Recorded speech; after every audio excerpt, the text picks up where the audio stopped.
Yes, shalom everyone. I'm Amir Tsarfati. That's my second attempt to give you an important update on the unbelievable press conference that President Trump and Prime Minister Netanyahu just held in the Oval Office minutes ago. So I'm going to wait for you to connect, and please also, if you can, share it. I deleted my first attempt because it didn't work well with holding the phone and the lighting and everything. So why don't I wait for a few minutes. In the meantime, please share. And I'm going to give you a very, very important, very important update. Okay? This is epic. This is historic. This is phenomenal. This is groundbreaking. This is, I don't have enough superlatives to give you on the importance of what I just heard. I'm here with Steve Yon. We're working on a new novel, and we were both amazed. Both of us were just holding our heads like that every time the president would speak and answer the stupid questions of stupid journalists, because the Medianites are Medianites. All they care about is Palestinian state, staying in Gaza, and this and that. And they don't understand that great people think differently. And I think, honestly, that the criteria to choose journalists today are you must be stupid and evil. And I think that stupid is not good enough. Evil is another thing. And you can't just be evil. You have to be stupid also. So basically, stupid and evil journalists were bombing both Netanyahu and Trump with stupid questions instead of trying to understand that someone cares about the Palestinians, finally. All they talk about is why shouldn't they stay in Gaza, and why shouldn't we declare a Palestinian state when none of the Palestinians wants a Palestinian state. They still don't understand, even after October 7th, that all they want is to live instead of us and not next to us. Why don't you ask them? They'll tell you.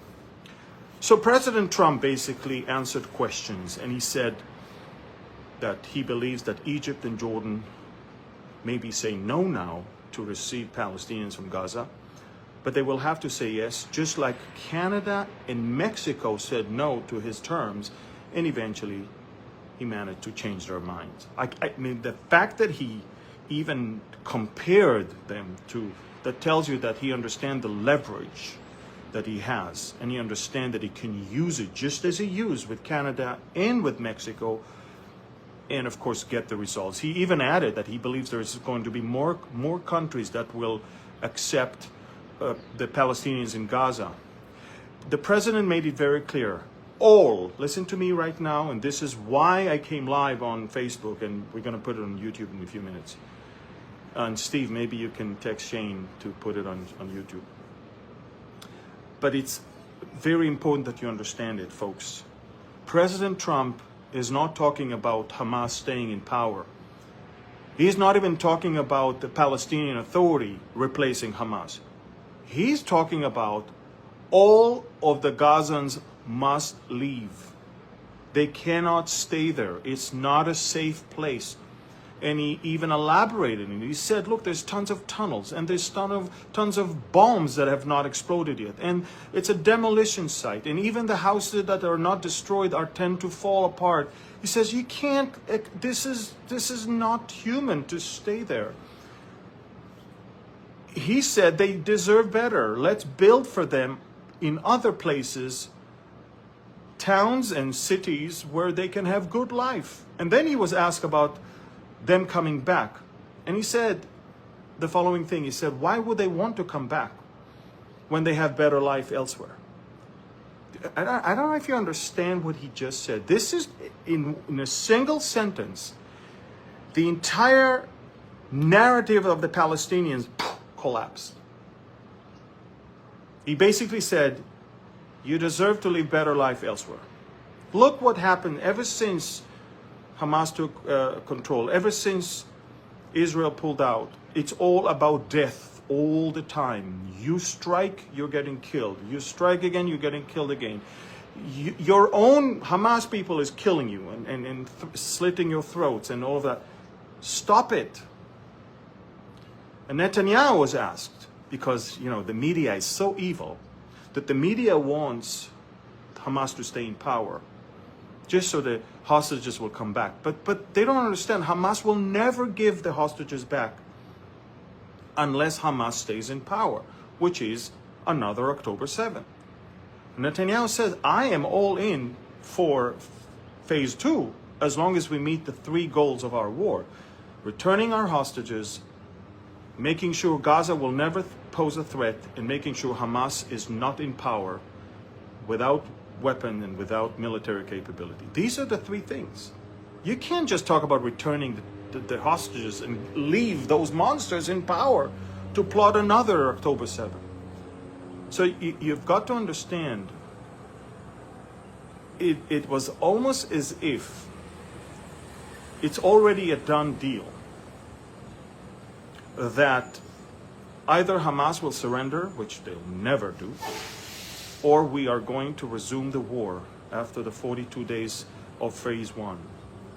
And then Trump was asked about Iran. And that was epic, because the reporter, remember, they're stupid and they're evil. The reporter said, Iran is now weak. And President Trump says, no, they're not. In fact, they were weak when I was president. They are strong right now. And this is exactly why Hamas did what it did, and that is exactly why Hezbollah did what it did, because Iran empowered them. And the president said the following thing: we will make sure that Iran is not having nuclear power. Now, if I don't know if you understand what he meant. To say that, it means I'm going to give them a chance to give up that program through a deal, because he just imposed the harshest maximum sanctions that he could, minutes before.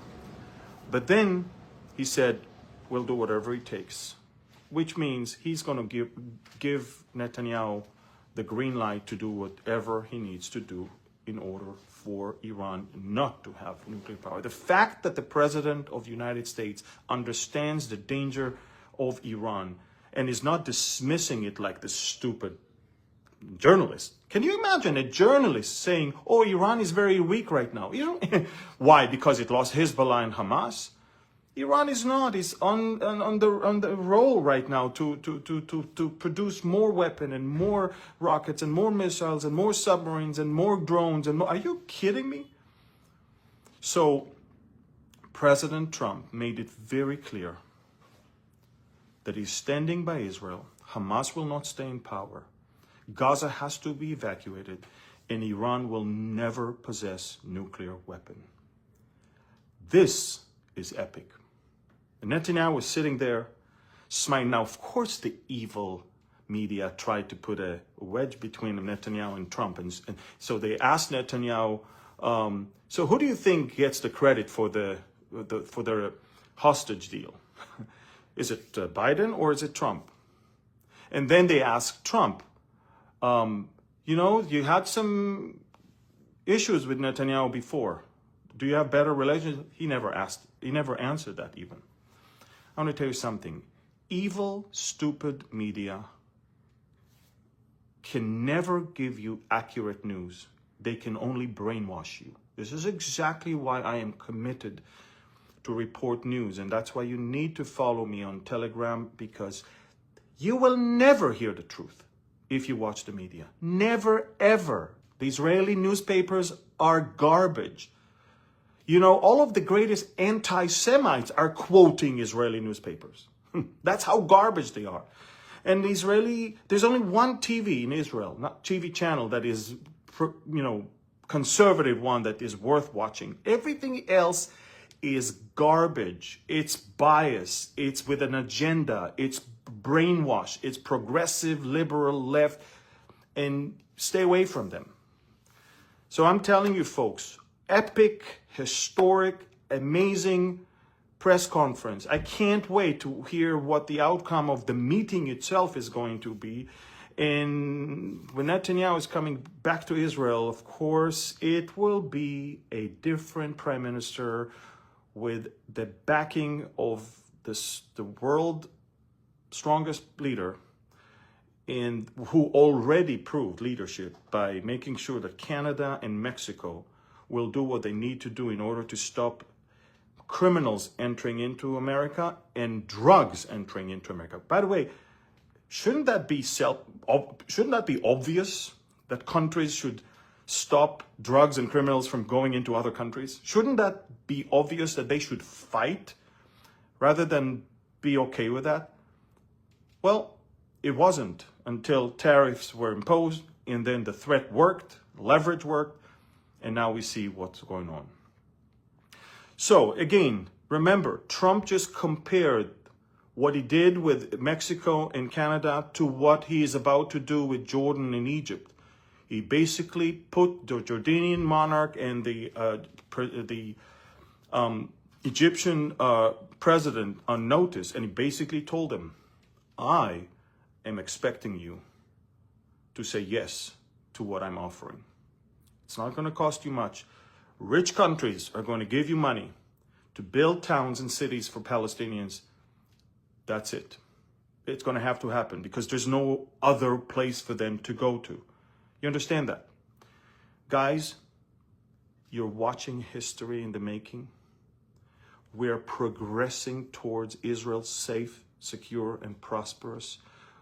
When we don't have that enemy on our borders, we can be the country that Ezekiel described prior to its war. Phenomenal, historic, biblical, prophetic. I don't have enough words to describe all of that. The only thing I didn't agree with President Trump is when he was asked about Qatar, whether they are the problem or the solution, and he kind of said, well, Qatar is really willing to help. It's trying to help. I don't agree with that, but you know what? Trump will find out soon that the Qataris are busy right now destroying American youth and American people from within in your universities and in brainwashing with Al Jazeera, AJ Plus, and all of these things. He'll find out. But in the meantime, you know what? I'm taking everything that has been said and I'm saying, praise God, thank you, Lord. And I can live with everything that has been said. By the way, Trump was asked another thing. What do you think about, you said in 2020 that there will be a Palestinian state. And you know what he answered? He said, well, a lot has changed since. He did not fall in the trap of saying, yes, there will be, yes, for sure, yes, if I promise it will. No, he also realized that October 7th was the burial of that stupid idea to give this fake nation anything, because he also knows they don't want to live in peace with us. They want to live instead of us. They will do whatever it takes day and night to destroy us. And he understands that. So I'm just telling you folks, phenomenal, epic, historic, prophetic, whatever, biblical, whatever you want to call this meeting, share this with as many as you can and keep praying. Love you. God bless you. And shalom from Southern California.